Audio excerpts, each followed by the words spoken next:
This video is going to be mostly images, and I currently look like I'm high because I've been rubbing at allergy itchy eyes all day. So I'm going to take a page out of TMM's books and use text with narration. Fandom is a fairly vague word and can mean a lot of things to different people, from lame waste of time, those people are lame waste of time, to where my time goes to die.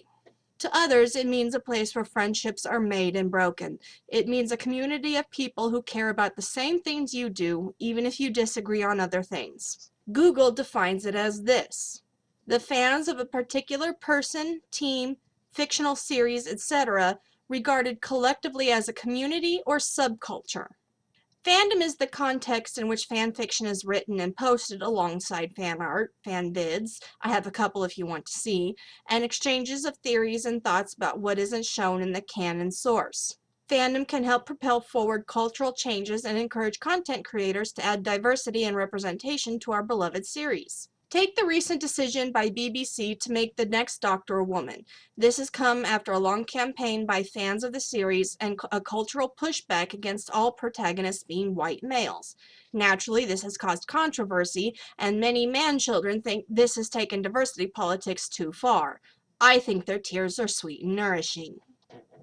Fandom has also been consistently a place of ridiculous fights and unfriendings over trivial things, and where there are childish temper tantrums like that, there are people who are there to shake their heads over it.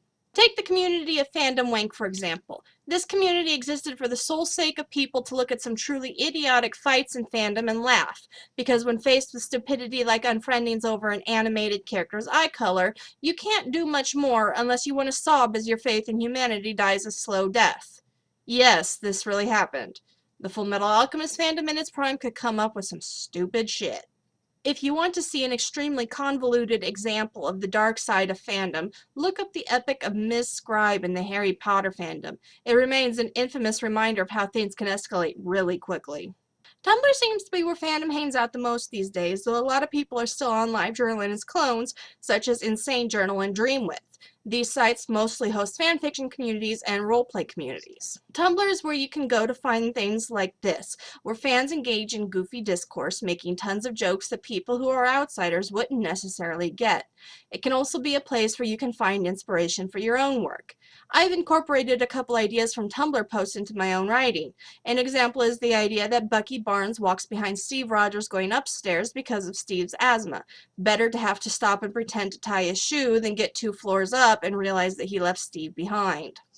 Despite Tumblr's popularity, sites like fanfiction.net and Archive of Our Own, known simply as AO3, remain staples in the fanfiction part of fandom. Fan art seems to still hang out at DeviantArt. Fandoms can vary in size according to how popular a particular content source is. Harry Potter has consistently remained a high producer of fan works. As you can see from this graphic, as of 2015, it was the most popular fandom for fanfiction on fanfiction.net. Considering that it was a long-running source of endless fun and tears on Fandom Wank and related communities, this shouldn't be surprising to anyone who's been around the online fandom as a collective whole for any amount of time. As you can see by this chart, though, Harry Potter was dethroned as the most active fandom by Supernatural over on AO3. This doesn't surprise me, having interacted with some of its fans in the early days. I'd be curious to find out if the Supernatural fandom content included the RPF content for Jared Padalecki and Jensen Ackles as a horny hot couple. If this chart has the two fandoms separate, that makes Supernatural's fandom pretty impressive for how much content it puts out.